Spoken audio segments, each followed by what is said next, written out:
po malakas na palakpak sa Panginoong Diyos. Praise the Lord, praise the Lord. We welcome you, Lord God. We welcome you, Lord Jesus. Praise the Lord. Alam niyo, very familiar na karamihan sa atin, lalo na kung ikaw ay nagdaan ng Sunday School. Familiar na familiar sa iyo itong taong pag-uusapan natin. Hindi naman yung katabi mo. Hindi siya yon, hindi siya yon.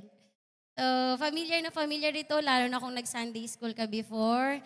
And we will talk about ano ba yung naging presyo ng pag-disobey niya at ano din yung nangyari nung nag-obey na siya sa Panginoong Diyos. But before we start, let us read po.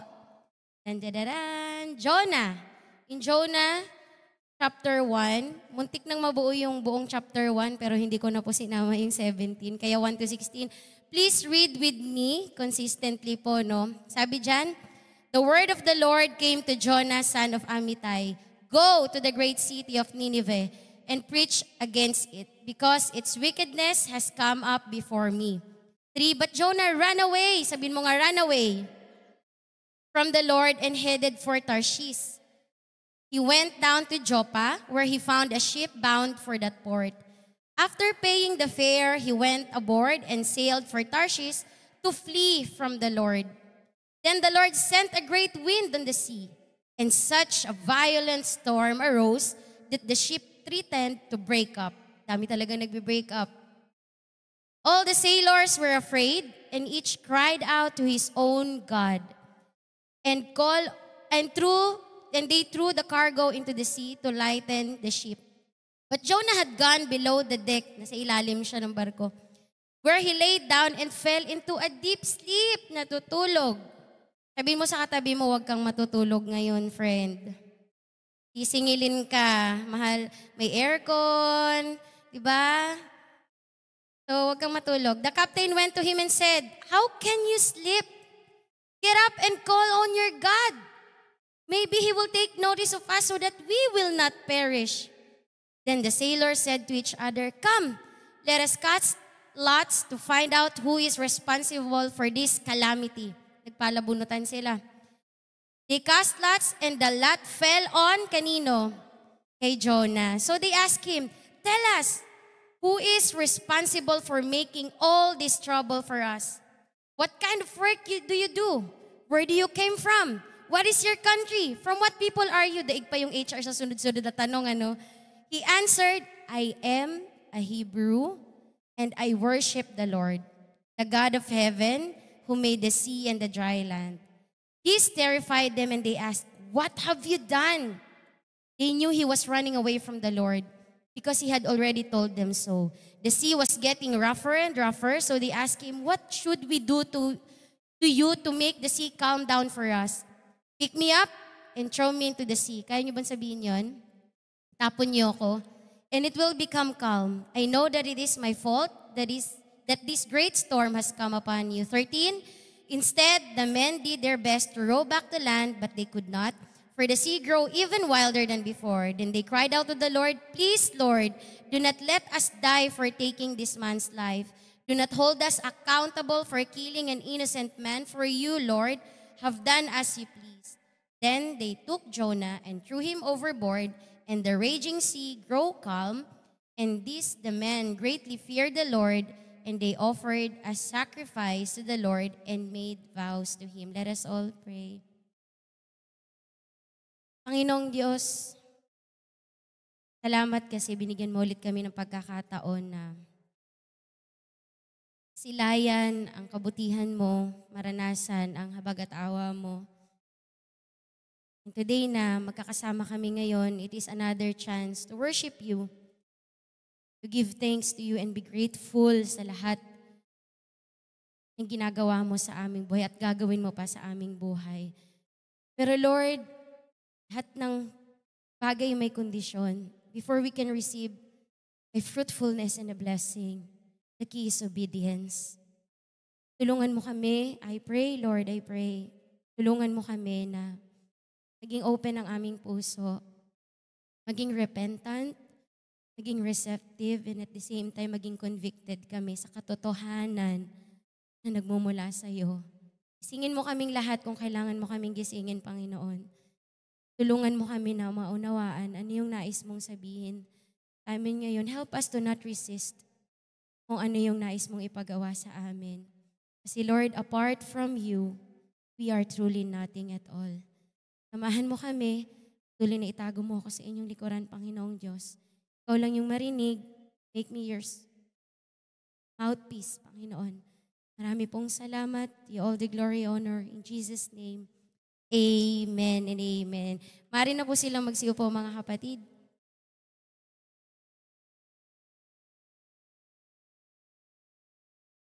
Naalala niyo po yung preaching ni Pastor way back many Sundays ago about obedience? Dun sa sumusubaybay nung series niya from Genesis, maalala niyo yun. Obedience is the language of faith. Tandaan niyo yon? Obedience is the language of faith. And I do believe na pag pangalawang beses na sinabi yung isang bagay, dapat gawin mo na siya. Tama? Biblical siya, di ba? Pag dalawang beses na sinabi sa'yo, matakot ka na. Kasi dapat mo siyang gawin at dapat siyang mangyari. And hindi ko pa man po alam na talagang bibigyan tayo ng pagkakataon. I do acknowledge and it's a great honor po. No? Thank you po, Pastor, sa pagtitiwala ulit. It's been a month na makatayo ulit dito para magbahagi ng banal na bagay mula sa ating Panginoong Diyos. It is not because I deserve this, mga kapatid, but may gusto lang kasing sabihin ng Panginoong Diyos. And nagpapasalamat ako sa Panginoong Diyos kasi nagsimula yung scripture reading natin way back July. I feel it in my heart, in my spirit, na talagang ito yung gustong noon pa simula nung Genesis, Exodus, Leviticus, Numbers, Deuteronomy, hanggang nung nandito na ngayon tayo sa Joshua. Sa mga nakakasabay, sa mga sumasabay, kaway-kaway. God bless you po. God bless sa mga talagang consistent na sumasabay sa ating daily scripture reading. At for me, siguro katulad din ninyo, no, talagang may main takeaway from the very beginning nung Bible scripture natin is all about obedience. Will you agree with me? It's all about obedience. Life is all about obedience or disobedience. Dalawa lang naman. Pero sabi nga, nung unang teaching na pastor sa atin, the language of faith is obedience, diba? Nauna muna ang faith. Faith comes first and then obedience follow. Kasi logical na hindi ka susunod pag hindi ka naniniwala. Hindi mo gagawin pag wala kang kumpiyansa sa taong nagsasabi sa'yo na gawin mo to. So you cannot obey unless you believe. But then, the more you obey, the more na maniniwala ka. Okay? Kasi karamihan sa kalakaran ng mundo ngayon, madalas sinasabi, to see is to believe, pero baliktad pagdating sa pagiging Kristiyano, baliktad pagdating sa anak ng Diyos. Believe first before you can see miracles. Believe first before you can receive answers. Kasi gusto ni Lord mag-trust ka muna sa Kanya. Pero alam niyo ba, merong pang-apat. Yung isa dito, hindi ko alam kung alin ka na po dito. Susunod ka ba? O ikaw yung sumusunod ka na ba? Pangatlo, nasunod mo na ba? So hindi ko alam kung anong level na po kayo doon. But ang follow-up question ko, how far will you go? How far will you go? So masok lang po sa isip ko ngayon, nag-start din kami ng Train the Mentors po, no? Ito madalas namin pinag-usapan. We have one topic na pinag-usapan namin, led by Sister Rona, na nandun naman talaga minsan yung willingness, mag-oo ka, pero ang usapan hanggang kailan mo kayang panindigan yung oo mo. Tama? Sige, magbabago na talaga ako, Ate Claire, mag-journal na po talaga ako araw-araw. Madaling magsabi nun, tama? Madaling magsabi, opo, Pastor, hindi na talaga uulitin. Pero ang second na tanong, hanggang kailan mo kayang panindigan? Kasi consistency, yun yung minsan mahirap gawin. Pero ano bang nangyari? Tingnan nga natin bakit ba si Jonah yung pag-uusapan natin to. Alam niyo kapatid siya ni Judith? Walang nakagets. Tulungan niyo ako. Bagal. Si Jonah ay kapatid ni Judith. Oh, si Judith, yung kailangan mo na, si Jonah, overdue na. Kailangan mo na ba? Ay, naku po. Sige. Okay, tuloy tayo. Alam niyo ba si Jonah, he is a prophet. And bilang prophet, diba, ikaw yung napili ng Diyos para yung mensahe niya sabihin mo sa ibang tao. Messenger ka ng Lord para sabihin ano yung i-prophesy yung mga bagay-bagay. Pero hindi siya nakilala doon. Hindi siya nakilala sa kanyang sinabi o pinrapisay sa tao, kundi saan siya nakilala sa ginawa niya, on what he did. At hindi magandang ginawa. Ano yung ginawa niya? Tumakas siya sa utos ng ating Panginoong Diyos. Kaya nga binansagan siya na the runaway prophet eh. May kilala kayo dito, boy takas? Pag ayaw talaga yung pinapagawa mo, hahanap talaga ng paraan, makatakas lang. Kasi ayaw. At mahirap pilitin kapag ayaw. Okay? So, siya yung boy takas, the one that got away, the one that ran away from the Lord. Anong sabi doon? Ano ba yung nangyari? Bakit umaalis siya? Kasi the word of the Lord, sabi sa verse 1-3, the word of the Lord came to Jonah, the son of Amittai. Anong sabi ni Lord? Ano yung gustong ipagawa ni Lord sa kanya? Go to the great city of Nineveh and preach. Pumunta ka doon at mag-preach. Bakit kailangan niya mag-preach doon? Because its wickedness has come up before me. Malala na yung pagsuway nila sa Panginoong Diyos. Pero ano yung naging tugon ni Jonah? But Jonah ran away from the Lord. Ito po isa din sa mga na-realize ko na hindi guarantee na expose ka sa truth, you will live a godly life. Meron nga minsan, nasa church na eh. Ilang taon nang naglilingkod kay Lord. Pero, nawawala din. So, kahit lagi kang na-expose, lagi kang nakikinig ng preaching, come on, I hope masabayan niyo ako. Madalas ka makarinig ng salita ng Diyos, hindi guaranteed na mamumuhay ka sa salita ng Panginoon. Kasi si Jonah, propeta na siya eh. Pinili siya ng Diyos. At hindi basta-basta ang trabaho ng isang prophet. Holy task yung binibigay. Sabi doon, preach. Pero pinili niya pa rin na lumayo, tumakas sa assignment, sa God-given assignment niya mula sa Panginoong Diyos. So ano ba yung Nineveh? Bakit ba ayaw niyang pumunta doon? Bakit ayaw niyang pumunta doon? So Nineveh po kasi, it is the capital of Assyria. Salamat sa mga nagtitake note. Capital siya ng Assyria na on our time today, it is called Iraq. Siya yung Iraq today, which is great in wealth. Tama naman, di ba? Great in power, great in dominion. But unfortunately, way back on the time of Jonah, ang mga tao dito, ang community dito, is barbaric. Pag sinabi pong barbaric, in another term, brutal. Brutal sila. Tagalogin ko sa mas medyo maanong tawag, halang yung mga kaluluwa. Paano ko nasabing halang ang kaluluwa? If you will research, anong klaseng tao ang mga nakatira sa Nineveh? Yung ginagawa nila sa mga kaaway nila, pag nahuli ka, yari ka talaga. Tutuklapin yung ilong, tatapyasin yung tenga, pupugutan ng ulo, isusunog ng buhay yung mga kalaban nila. Ganun sila katindi. Brutal, halang. Kulang na nga lang cannibal, di ba? Pero hindi sila kumakain. Out of that, sa mga kaaway na ginagawa nila, out of that, they will make pyramid out of it. Diba? So wala silang pake. Kasi ganun nga sila ka-wicked.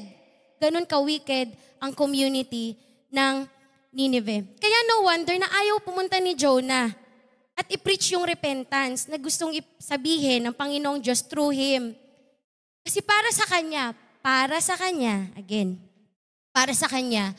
wala nang chance na magbago yung mga ganitong klaseng tao. Wala nang chance. So bakit pa ako pupunta dito? para sa kanya siguro, hindi nila deserve yung mercy and grace ni Lord. Hindi nila deserve ang awat habag ni Lord. Alam mo, ito pumasok lang po sa isip ko ngayon. Minsan sa pagiging over self-righteous natin, feeling natin, hindi na natin pwedeng ibigay yung forgiveness ni Lord. Minsan kung sino pa yung Kristiyano, tayo yung mapanghusga. Tayo yung judgmental. At tayo yung hindi kayang magbigay ng forgiveness towards other people. And ganun yung naging standing ni Jonah. Lord, ba't ako pupunta? Grado ka ba talaga, Lord? Kaya alam niyo, pag mababasa niyo yan, ayoko lang madaliin, pero pag nabasa niyo yung buong chapter, yung buong book ng Jonah, maiksi lang yan 4 chapters, pinakamahaba na yung chapter 1, 17, the rest 10, 11, so on.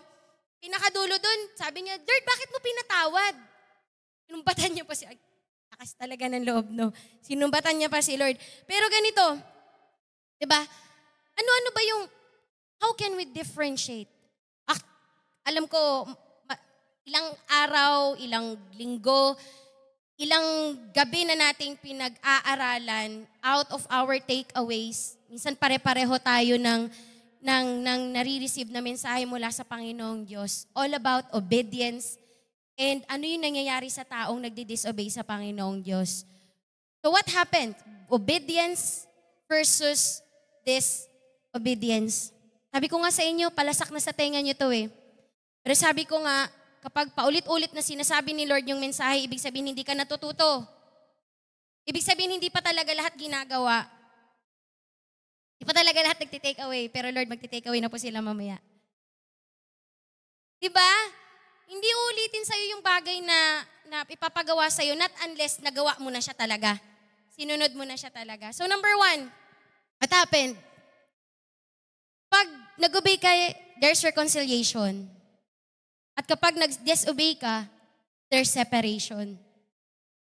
Okay? Pero alam niyo ba, tingnan niyo pansinin niyo si Lord, madalas to madalas sinadsadya ni Lord na papuntahin ka sa lugar na ayaw mong puntahan, na ayaw mong gawin.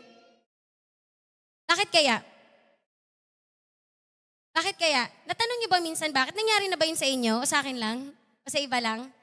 Yung minsan pinapagawa sa'yo ni pastor, yung ayaw mong gawin, pinapagawa sa'yo ni pastor, yung ayaw mong puntahan, sinasabi sa'yo yung dapat na sabihin, ayaw mong sabihin. Like Jonah, ayaw niyang puntahan yung lugar, kasi yun yung sumakit sa bayan niya sa Israel Kaya nag-react siya agad kay Lord, ang bilis niya mag-react.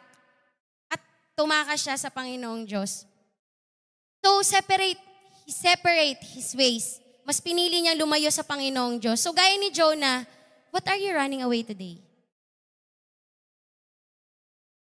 Ano yung tinatakbuhan mo ngayon? Are you running away from responsibility? Are you running away sa kung ano-ano mang bagay? Ano kaya tinatakasan mo noon na dala-dala mo pa din hanggang ngayon? Alam nyo, may mga sample prophet pa sa Bible They try na tumakas sa Panginoong Diyos. Moses, tinry niya magbigay ng alibay. Kasi ang tao, pagkaayaw niya, di ba, pagka may pinapakiusap tayo sa isang tao, tapos ang daming dahilan, sabihin mo na lang kung ayaw mo. Di ba gumaganon tayo? So si Moses, ang dami niyang sinasabi, di ba, yung burning bush experience and encounter. Sabi niya, Lord, ganito, Lord, ganito, ganyan. Di ba nagalit na si Lord? Di ba nagalit si Lord? Sa munod na verse, nagalit si Lord. Pumunta ka, ibibigay ko si Aaron para kasama mo. Di ba parang siguro sabi ni Lord, ang dami mong sinasabi. Ako na nga to, ako na to nagsasabi. Di ba? So, pero, he obey anyway. Kaya tingnan mo, nakarating papatawid ng Jordan ng Israel, di ba? Dahil sa obedience ni Moses. Meron pang isa, he tried na tumakas sa gustong ipagawa ng Diyos. Si Jeremiah, Prophet Jeremiah. Ano yung reason niya? Lord, I'm too young. Paano sila makikinig sa akin? So, he's in deep frustration kasi ang daming rejection. And parang it makes sense, no sense at all na mag-preach kasi wala namang nakikinig sa kanya. Yet, he obey anyway. OA lang. Yet, he obey anyway. Pero si Jonah, siya lang talagang makapal at malakas ang loob. Nung sinabi niyang ayaw niya, nag-decide siya, tinuluyan niya talaga. Meron ba kayo dito na inayawan, tinuluyan talagang alisan? May kilala ba kayong ganun? For sure, hindi yun yung katabi nyo. Yung nasa isip niya lang na parang ayoko yung sinasabi ni Pastor, tinuluyan talaga, nawala na kinabukasan, di na nagpakita. Meron ba sa cell na nung sinasabi lang sa isang member, parang ayoko, kinabukasan di na talaga nagpakita? Come on. Tinutuluyan, ang lakas ng loob. Si Jonah lang sa kalam talaga. Siya lang yung malakas ang loob. Na nagpasya siya, so inayawan niya yung utos ng ating Panginoong Diyos. So, I do believe mga kapatid na minsan sinasadya ni Lord na ipagawa sa atin yung mga bagay na hindi natin gustong gawin at papuntahin tayo sa mga bagay na ayaw nating puntahan. You know what? Para turuan tayo magtiwala sa Kanya. Again, kaya tayo pinapapunta ng Panginoong Diyos sa lugar na ayaw nating puntahan at sa mga bagay na ayaw nating gawin kasi gusto ng Lord na magtiwala tayo sa Kanya. Kasi minsan, gagamitin ng Lord yung mga uncomfortable situations sa ating buhay for us to come out from our comfort zone. Kasi minsan, ang tao madalas complacent yan eh. Pagka okay na siya sa ganito, dyan na lang yan. Hindi na mag-strive harder and mag-strive to go too far. Okay? Alam niyo mga kapatid, hindi nag-iisa si Moses, hindi nag-iisa si Jeremiah. Honestly speaking, ako din kapatid I try na tumakas sa Panginoong Diyos. Kaya nga sabi ko, Lord, ako yung unang tinuruan mo dito. Sumagi na din minsan sa isip ko na tumakas na lang kaya ako. Ako na lang lagi yung nakikita. Tumakas na lang kaya ako. Parang wala namang nangyayari dito sa cell. Lalo na nung time na sinabi ni Pastor na mag-back up ka sa phase 9. Ang babait ng satellite na yun. Ang bait-bait. Sa atin lang to. Noong una, parang iilan lang kami. Nararamdaman mo yung rejection eh. Mararamdaman mo yung hindi full support ng mismong bahay. Tapos parang, pag kukumasayin ako, di ba, parang deep inside me, parang, Lord, may mangyayari ba dito? Parang tutuloy ko pa ba? Diba? Ang babait pa ng kasama mo. So, sabi ko, parang na lang kaya. Pero pag talagang inilagay ka ni Lord doon, hindi mo siya kayang takasan. Hindi mo siya kayang takasan. Mauuna at mauuna siya sa'yo. Kaya kanyang habulin. Bakit ko sinabing hindi ganun kadali na mapunta sa satellite na nandun ako ngayon? I don't know na sinasabi ko na madali lang sa ibang satellites. Hindi ko reason yung layo. Kung wala kang faith sa Panginoong Diyos, minsan iisipin mo, baka mamaya lusubin na kami ng mga pulis dito. Baka mamaya, may magsaksakan yan sa tapat namin. Baka mamaya may biglang pumasok, manggulo. Kasi minsan na kaming pinasok ng baliw doon ilang beses na eh. May kinig siya sa akin, tapos sasabayan niya ako. Bata to kasi because of drugs.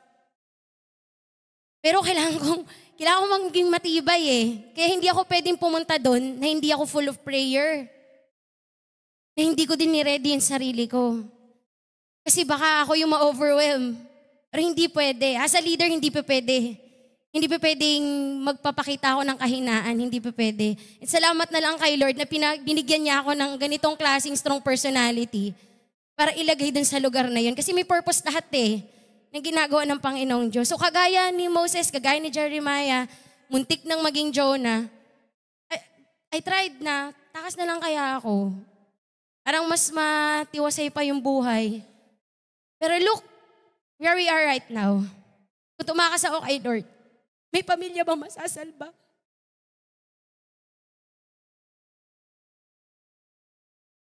Hindi po biro. Hindi po biro yung dinadanas ng mga families doon. Bagong-bago lang, nabalitaan ko nung Wednesday. Yung isang yung people doon, makikita mo yung gradual na nagiging dahilan kung bakit nagre-rebelde yung isang kabataan. Nung nakaraan, ilang Wednesday na siya wala. Tapos, nag-chat naman sa akin, natutuwa naman ako, minsan nag-chat, declare wala ako. Iba yung dinadahilan niya, pero honestly, iba yung nakikita ng ibang kabataan na kaibigan niya doon, Ate Claire, Nay Claire, ganito may sasabihin ako. Kasi I felt it in my heart na, anong nangyayari? May mali eh. Sabi ko, anong nangyayari? Then, nung Wednesday nalaman ko, naghiwalay na yung parents. Sabi ko, kaya. Kaya nagiging ganito. Yung ginagawa ng bata, natututo ng mag-vape, natututo ng tumikim ng alak. Pero I try na salbahin. Na-try kong salbahin. Kasi kasama siya, isa siya sa nakasama ng youth camp. Yung talagang awang-awa ako sa bata na to. Alam niyo minsan, hindi mo susundin si Lord kapag wala yung love mo dun sa tao. Hindi mo susundin ng Panginoong Diyos, wala kang pakialam kung wala kang care sa ibang tao. Kung wala kang compassion dun sa ibang tao. At yun yung tinuro sa akin ni Lord. Kaya, nagpapasalamat ako kay Lord kasi sinalba niya ako eh. Hindi niya tinuluyan na umakas ako. And I sorry for the Lord. Nag-sorry talaga ako kay Lord that time. And sa ginagawa niya ngayon, praise God for what He is doing sa satellite namin ngayon. Kasi alam ko may kanya-kanya ang titindi ng problema. Pero nagpapatuloy sila sa paglilingkod sa ating Panginoong Diyos. Kaya sa ating mga kapatid, no, kung hindi mo pa alam yung rason kung bakit doon ka inilagay, I hope this message today, magkaroon ng tuldok yun. So, moving on, sabi ni Lord, ang sabi doon, yung naging response ni Jonah, but Jonah ran away from the Lord. At imbis pumunta sa Nineveh, saan siya pumunta? Sa Tarshish. Ang bilis niya. Tapos, nung nagdesisyon siya na tumakbo at takasan yung utos ng Panginoong Diyos sa kanya kasi ayaw niya eh. Mahirap pilitin talaga pag ayaw. So bumabasa sa Joppa. Sis, pwede mo bang mapakita yung mapa ng Joppa? Ito po kasi yung itsura. So ito yung Joppa, nasa baba siya. Pag kumanan, kanan ko ba? Kaliwa. Pag nagpunta siya ng east, Nineveh. Pag pumunta siya ng west, Tarshish. Okay? Tingnan niyo yung logic. Pag pumunta siya ng Nineveh, ang layo lang nun, 550 miles. Pag pumunta siya ng west, 2,500 miles. Alin yung mas malayo? Yung Nineveh o yung Tarshish? Tingnan niyo, ang tao kapag ayaw talaga hahanap ng pinakamalayang lugar, matakasan lang yung isang bagay. Yung hindi siya makikita, yung makakapagtago talaga siya.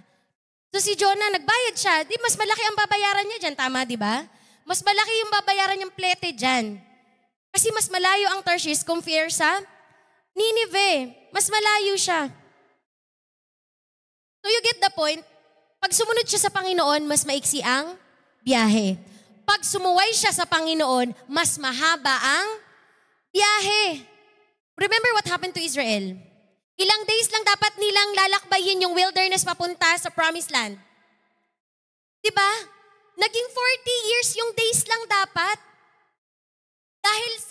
Anong dahilan? Anong dahilan? Sa katigasan nila ng ulo. Diba? Hawakan mo yung ulo ng katabi mo. Hawakan mo nga. Matigas. Malamang matigas yan. Matigas? Malalambutin ni Lord yan mamaya. Malambot na. So, kagaya ng Israel, ganun ang nangyari kay Jonah. Sa sobrang katigasan, but because of pagsuway, humahaba ang biyahe.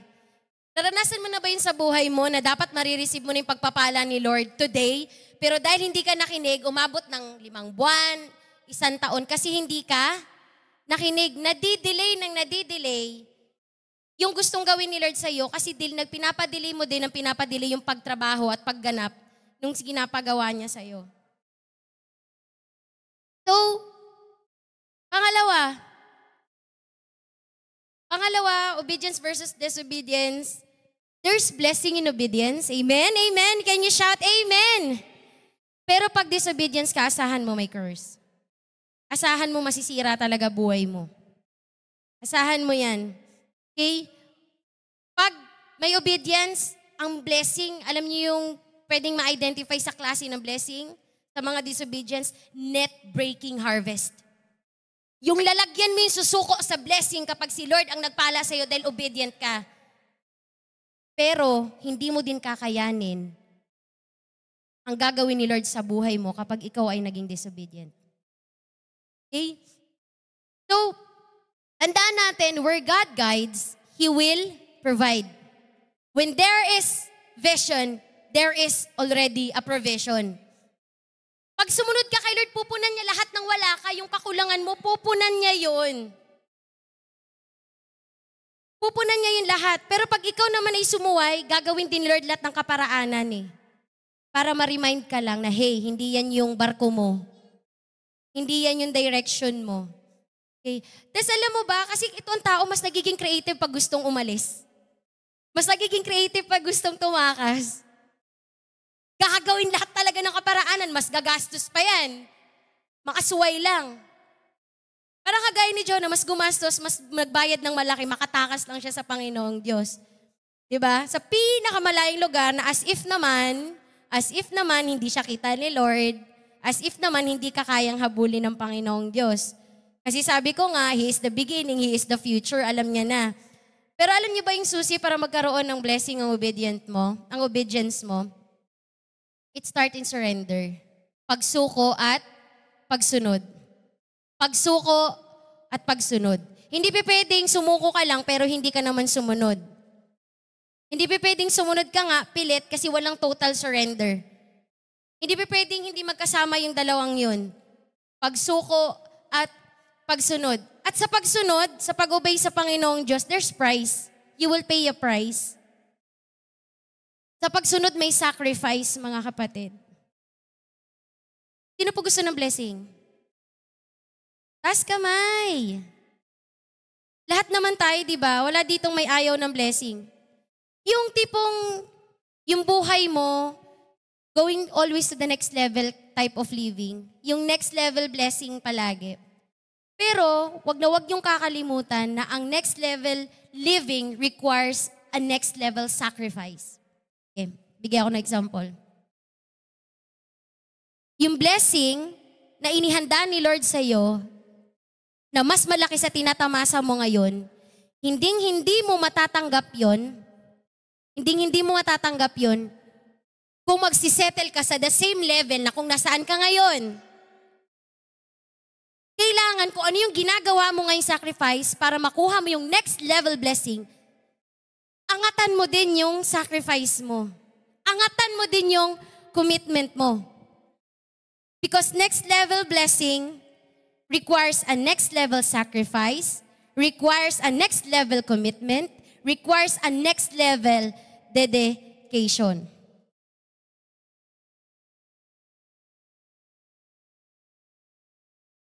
Ayaw makisama ng laptop ko. So yun mga kapatid, hindi pa pwedeng you will settle for less kasi si Lord more.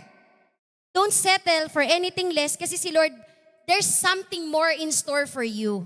Pero sabi ko nga simula pa kanina na may kondisyon ng lahat ng bagay. Okay? Pag si Lord may promise, may premise. May kailangan kang gawin. May kailangan kang gawin. Hold on mga kapatid.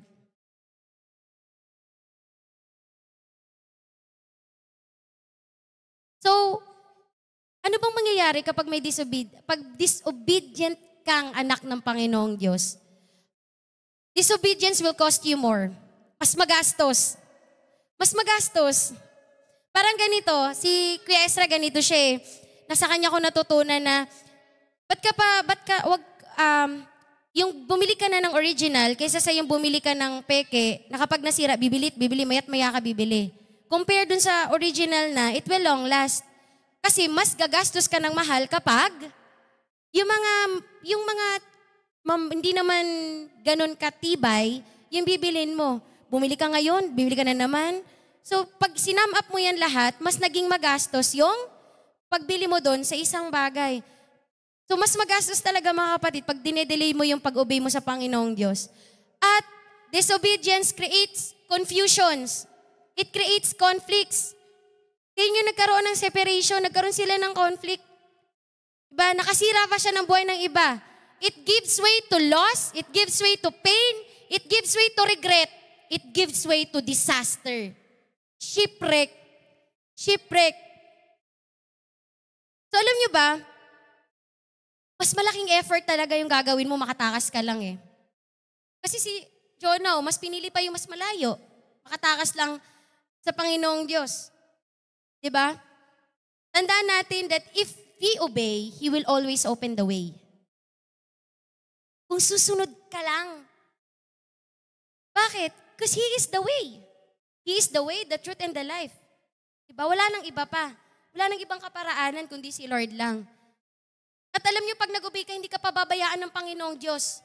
Ang sabi ni King David, quoting in Psalms 37 verse 25, sa Amplified Version, kung tatagalogin natin, wala pa akong nakitang masunurin, matuwid at matapat na naglilingkod sa Panginoong Diyos na nanlimos, na pinabayaan ng ating Panginoon. Will you agree with me? Sa 22 years ko pong naglilingkod kay Lord, way back 2002 nabaptize ako, October 25. The same day, una yung Holy Spirit, then ay nabaptize ako sa water. Simula nun, never naming naranasan na naglimos kami. Yes, dumaan sa gutom pero never na nang limos. Kasi tapat ang Panginoong Diyos sa pangako niya. If you obey. If you obey. So, pwedeng sabihin mo sa akin ngayon, strictly kasi naman, nasasabi mo yan kasi ikaw yung nagpipreach yan. No. Subukan mo para maranasan mo. Subukan mo para na maranasan mo. Kasi alam nyo, we cannot outgive God. Hindi siya papayag na mahigitan natin siya. Hindi siya papayag na yung pagsunod mo, hindi niya kayang tumbasan at higitan yan. Hindi papayag ang Panginoong Diyos doon. Pero alam nyo ba, pansin nyo ba minsan na si Lord, sometimes, so sinasadya niya talaga minsan, He will require things not easy to do. Bakit? Intentional kasi siya. Intentional kasi siya. Gusto niya lahat tayo matuto out of it. Gusto niya lahat tayo hindi manatiling stagnant sa faith natin. Kasi nga, di ba gusto natin ng next level living? Gusto natin ng next level blessing? So gawin natin yung next level kind of commitment na dapat natin gawin sa ating Panginoong Diyos. Ito pa. Ito, medyo tama to eh. Pansin po ba natin, madalas yung vision, mas malaki kaysa sa wallet mo? Kaysa sa laman ng wallet mo? Laging minsan kulang sa budget mo? Sunod-sunod yung training, ang daming babayaran. Tatawa si ate. Why? Kasi intentional si Lord doon. Kasi kapag ang vision, ang mission, kaya mong punan, lahat, hindi ka na magtitiwala kay Lord. Kung kaya mong tumbasan lahat ng vision, lahat ng mission na pinapagawa ni Lord, hindi ka na magtitiwala kay Lord eh. Bakit? Para ma-realize mo that this is not about me.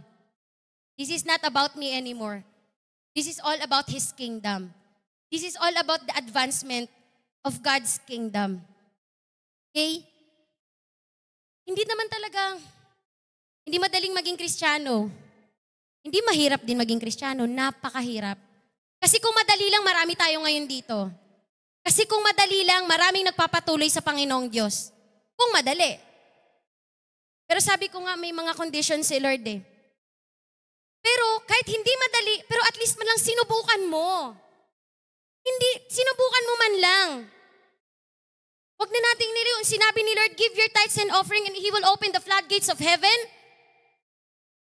Hindi mo nararanasan yung extravagant blessing kasi hindi mo naman sinubukan. Nung sinabi na, hindi naman totoo yung Bible, hindi minsan ba binasa mo? Hindi naman nakakapagpagaling si Lord, hindi naman nagtutugon ng prayer si Lord, hindi minsan ba nagpray ka? Kasi you don't even try it. At least man lang subukan mo muna bago ka mag-boycott. Bago ka mag-react, subukan mo muna. Sabi mo sa katabi mo, subukan mo muna. I-try mo naman. Sinabi nila, hindi naman nagbabago yung buhay pa church. Ni minsan ba? Nakatagal ka ng straight, 1 buwan nagsimba kay Lord? Kasi nga, again, hindi mo sinubukan. Si Jonah, no, at least man lang, sinubukan man lang niya na pumunta ng Nineveh, di kung mahangin, di tsaka siya bumalik, at least sinubukan niya, pero hindi. Dinicide niya talaga to run away from the Lord. Pero again, sasabihin ko sa inyo ngayon, you cannot keep running away from the Lord. You cannot sustain it. Hindi mo yan kakayanin. Kasi at the end of the day, tatawag at tatawag ka sa Panginoong Diyos, I dare you. Sabi nga, sa haba-haba ng prosesyon, sa simbahan din ang magiging tuloy mo. Pero pahihirapan mo pa bang mahirapan yung buhay mo bago ka talaga bumalik at talagang mag-decide na sumunod sa Panginoong Diyos? Come on! Ilang buhay pa yung masisira bago ka sumunod? Ilang buhay pa yung madadamay? Ilang opportunity pa yung mamimiss kasi hindi ka nag-decide agad-agad para sa Panginoong Diyos? Your obedience affects you and other people. And at the same time, your disobedience will affect other people too. Kasi kung hindi sinuway ni Jonah ng Panginoong Diyos, wala sanang bagyo eh. Ang tahimik na mga traveler. Excited sila na magbakasyon papuntang Tarshish. But here comes Jonah na sumuway kay Lord nang dahil sa kanya nasira yung biyahe nila. Naisip mo na ba yung minsan? Na may mga storm sa buhay mo, ikaw din talaga may kagagawan? Kung bakit nagkakagulo-gulo yung buhay kasi ikaw din naman talaga yung pinagmulan? Will you admit it? Kaya ba natin tanggapin yun? Na tayo talaga minsan yung sinimulan, kaya nagkakagulo yung buhay natin. God will orchestrate storms to wake you up. God orchestrates storms sa pag-akit pa lang ni Jonah dun sa barko para i-remind siya at gisingin siya. To wake you up that you have an assignment. Para ipaalala sa iyo na hey, hindi yan yung dapat destinasyon na dapat mong puntahan. That is not the boat that I intend you to ride on. That's not the way that I called you to do. Kaya magpapadala talaga si Lord ng bagyo minsan para gisingin tayo eh. Pero alam niyo minsan, kung sinong hirap gisingin, yung gising na. At nagtutulog-tulugan lang. Tingnan mo yung katabi mo, baka kasi nagtutulog-tulugan na yan eh. Pero alam niyo ito yung sabi Hebrews 12:6 says, the Lord disciplines those He loves. Gagawin at gagawin lahat ng Panginoong Diyos ang kaparaanan niya pag ikaw ay may calling, kapag ikaw na yung itinakda niya na talagang ikaw lang yung gagawa sa task ngayon, pipilitin ka niya, gagawin niya lahat ng paraan, makabalik ka lang. At marami sa atin naging ganun yung sitwasyon. Ang tagal nating nawalay kay Lord, pero here we are right now, serving and obeying the Lord. Praise God for that. Kasi si Lord talaga yung gumawa ng kaparaanan para makabalik ka kasi mahal ka niya eh. Magpasalamat ka kung may nangungumusta sa yung cell leader mo kahit na ang tagal mong hindi nagchat-chat sa kanya kasi mahal ka pa niyan. Magpasalamat ka kapag may dumadalaw pa sa'yo kasi mahal ka niyan. Kaya wag mo naman silang pagtaguan. Kaya wag mo naman silang, anong tawag doon? Di kasi ako, Gen Z eh. Yung finifreeze, yung parang, alam nila na may message ka pero hindi nila ipapakita sa'yo na nasin mo. Anong tawag doon? Pinofrozen? Ha? Alam na alam nila, gawain. Ano yun? Restricted? Ilang beses na kasi kaming nagaganon eh. Ang sakit lang sa puso. Pero buti na lang. Buti na lang. Inaayos kami ni Lord. Buti na lang. Inibigyan pa kami ng courage ni Lord. It may be hard to obey the word of the Lord, but it's better to suffer in obedience than to suffer the consequences of disobedience.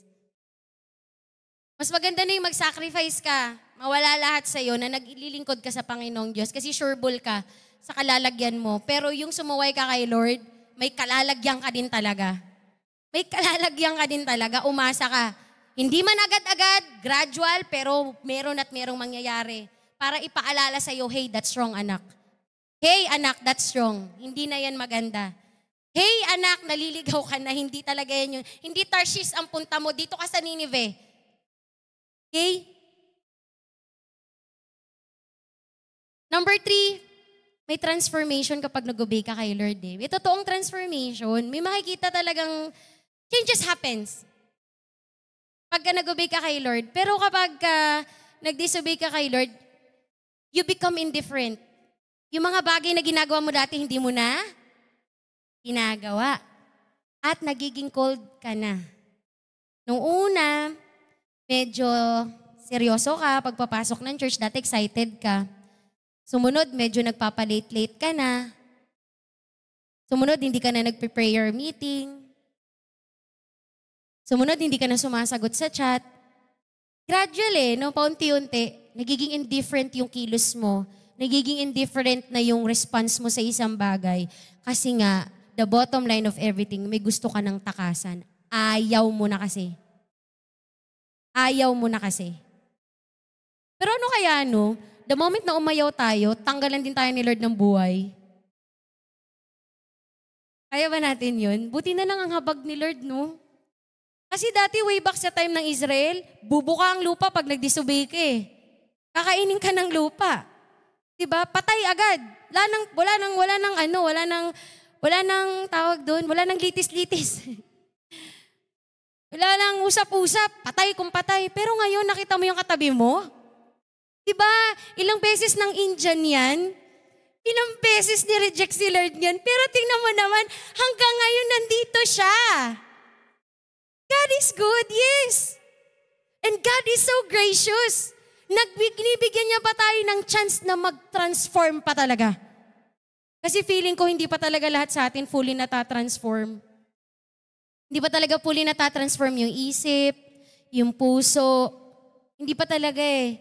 Kaya siguro hindi pa talaga, makasunod talaga sa kagustuhan ng ating Panginoong Diyos. Alam niyo, the very main problem is, kapag hindi mo kasing ginawang part ng goal mo, ang pagsunod, hindi ka talaga makakasunod. Hindi mo siya gagawin kasi hindi mo nga siya goal. Hindi mo talaga siya gagawin. Kasi kapag goal mo ang obedience, hindi mo option ang disobedience. At kapag goal mo ang pagsunod, magiging intentional ka. Lagi sa gusto mong puntahan, sa gusto mong gawin.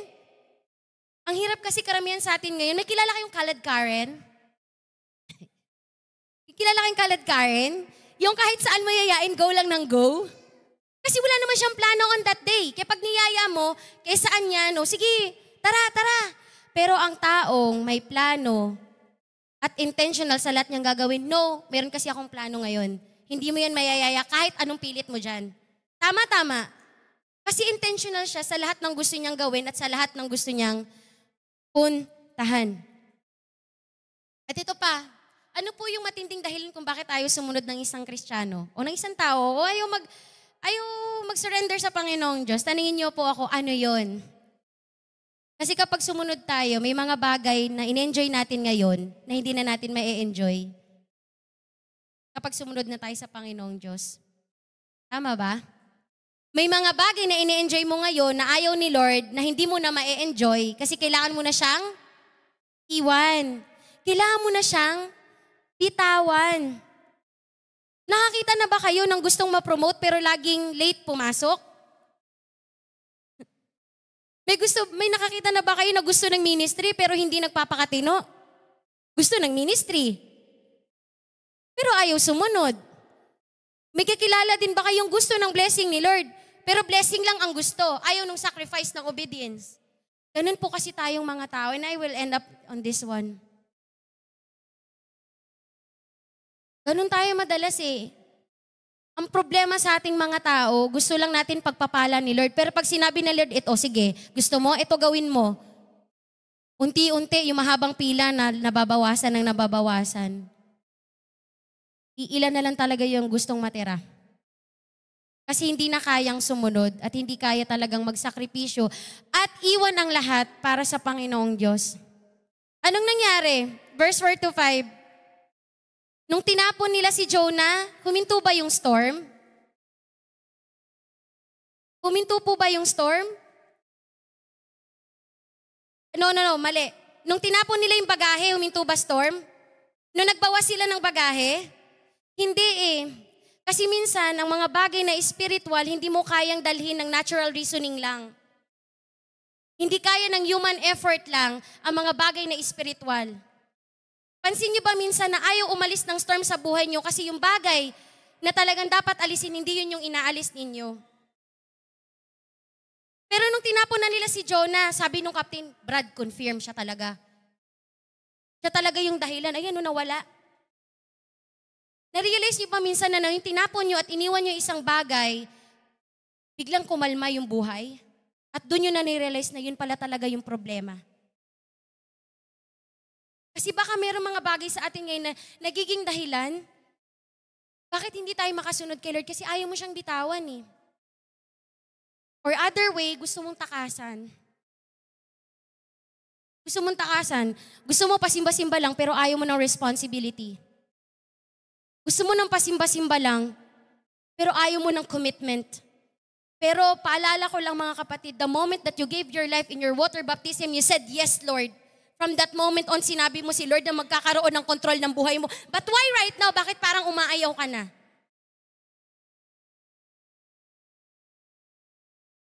Lalahanan natin yun.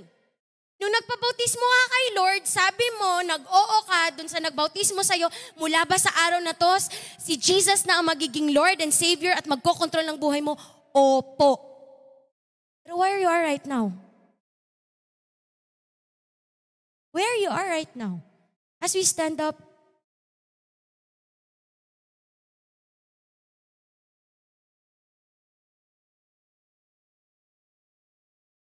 can we all stand up mga kapatid?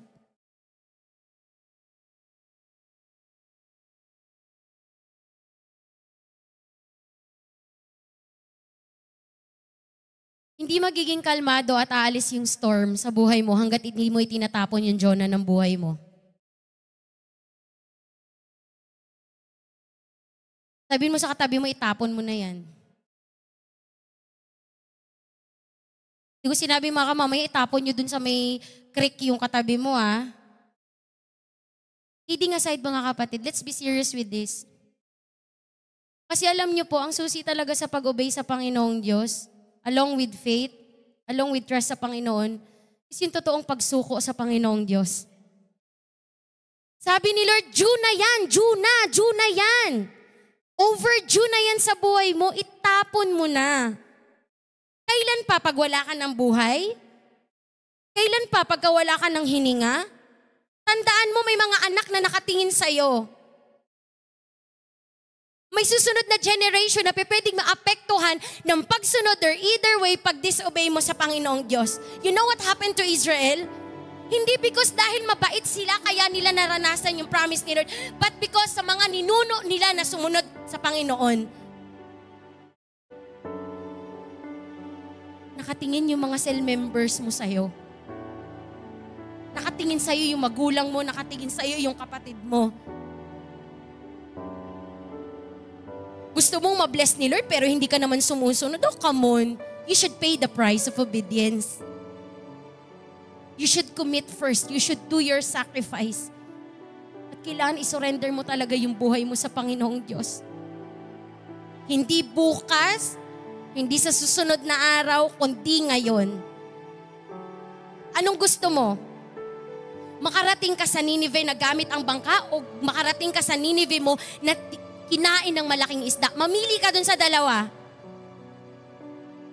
Yung mag-struggle ka para lang sumunod o yung talagang si Lord yung magdala sa'yo, softly, smoothly. Kasi sumunod ka sa Panginoong Diyos. Either way, pag may assignment ka, gagawin ni Lord lahat ng makaparaanan, makarating ka sa destination mo. In fact, pagdating niya sa Nineveh, ano yung preaching niya na sinasabi ni Lord? In 40 days, Nineveh will overthrown. Tapos, yun lang, isang sentence. Tapos na. Altar calling na agad. Ganun lang naman kasimple. Minsan yung isang bagay, ginagawa nating kritikal. Simple lang naman yung gustong ipagawa ni Lord. Come on mga kapatid. What are you doing right now? Kanina tanong ko, susunod ka ba? Sumusunod ka na ba? O nakasunod ka na ba? Sinunod mo na ba? Asan ka dun sa level na yun? Huwag kang mag-expect ng miracle kay Lord kung hindi ka naman talaga sumusunod. Huwag kang mag-expect na na may mababagong buhay kung hindi ka naman sumusunod sa Panginoon. Huwag kang mag-expect na may maliligtas kung hindi ka muna sumunod sa Panginoong Diyos.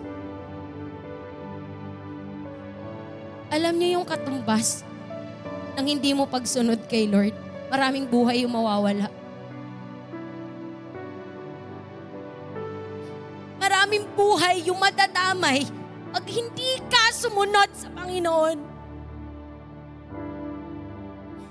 Maraming chance yung masasayang pag hindi ka sumunod sa Panginoong Diyos. Don't tell me na okay ka ngayon kasi maganda yung trabaho mo, okay yung family mo, malakas ka, pero hindi palalagpasin ni Lord yung disobedience mo. Not until you obey, not until you obey. Hindi mo mararanasan yung pangako ng Panginoong Diyos. You cannot have authority if you don't obey sa Panginoong Diyos. You cannot give what you don't have. At kapag nag-obey ka kay Lord, marami ding madadamay, buhay din ang masasalba kapag sumunod ka sa Panginoong Diyos. And as we sing this song, kailan pa? Kailan mo ba balak magseryoso? Kailan mo ba balak straight yung buhay mo? Kasi sa katigasan ng ulo mo, ang dami nang nadadamay. Sa katigasan ng ulo mo, ang dami nang nawawala. Sa pagtakas mo, ang daming pamilyang nasisira. Sa pagdelay mo ng obedience mo,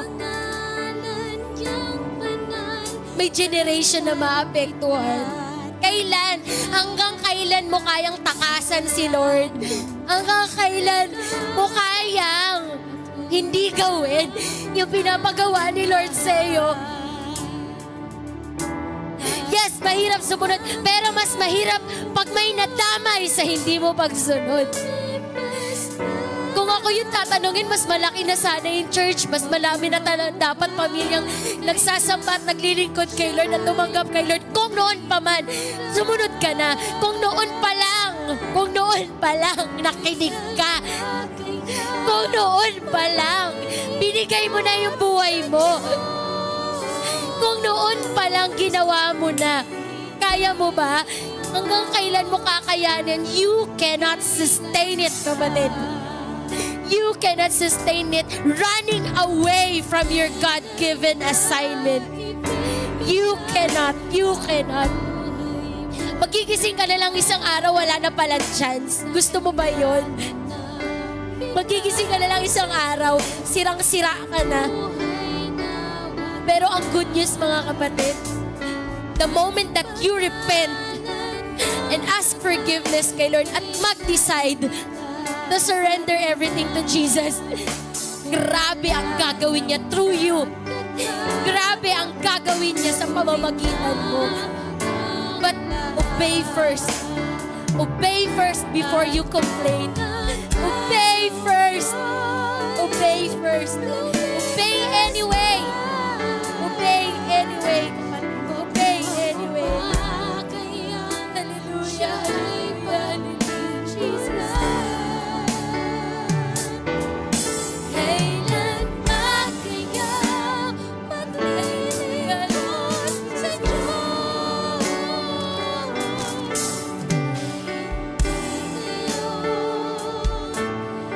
Kailan ba?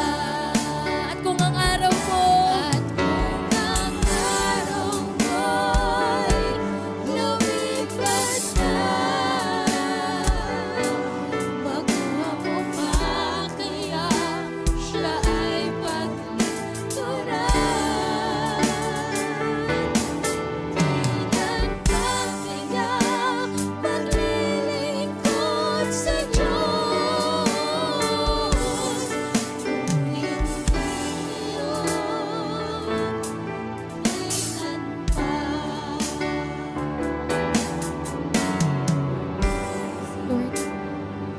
choice is yours, kapatid.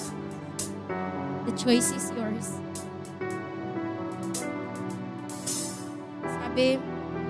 sabi ni Moses nun, ayan, nilatag ko na lahat sa inyo. It's up to you. If you choose good or evil, if you will choose life or death, or you will choose blessing or curse. Pagpalain ni Lord yung mga nag-decide ngayon. Pagpalain ni Lord yung mga nag-decide ngayon. Father, we thank you so much, Panginoon, sa paalala mo sa amin ngayon. Salamat, Lord, kasi nagwa-warn ka pa. Kasi ang hirap, Lord, pag nanahimik ka na. Salamat pa rin dahil binibigyan mo kami ng pagkakataon na marinig yung salita mo. And wag namin to i-dead makagaya ni Jonah. Wag namin takasan yung mga bagay na pinapagawa mo sa amin na noon pa man. A God-given assignment mo na sa amin. Lord, whatever it costs, whatever it takes, we will fulfill and accomplish it sa pamamagitan mo, sa kalakasan na nagmumula sa iyo. Dahil Lord, alam namin, pupunan mo ang kakulangan namin. That alam namin, Lord, there is provision in every vision and mission. When you guide, you will always provide, Panginoon, and you will always open the way if we obey. And Lord, pagbalahin mo yung lahat na nag-decide na sumunod ngayon, na magiging kasangga ng TSCCFI to fulfill the God-given assignment that you have entrusted to us.